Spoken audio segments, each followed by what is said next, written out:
Ostegunean Euskal Encounter topaketaren 20. edizio inauguratu zen. Topaketa Beken egingo da uztailaren 26tik 29ra.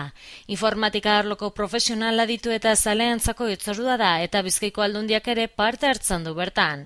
Programazioaren online jokoen eta deskargen afizionatuez gainera, enpresa eta erakundek ere badute beren lekua topaketa honetan.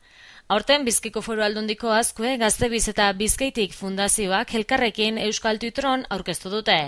Miren Josun Arizondo Kulturako Foru Diputatuak azaldu duenez, ekintza berritzailea eta originala da, eta honen bidez Euskararen presentzia sarean handitu nahi dute, eta bide batez, Twitter plataforma laster euskaraz erabilgarri izango dugula ospatu ere.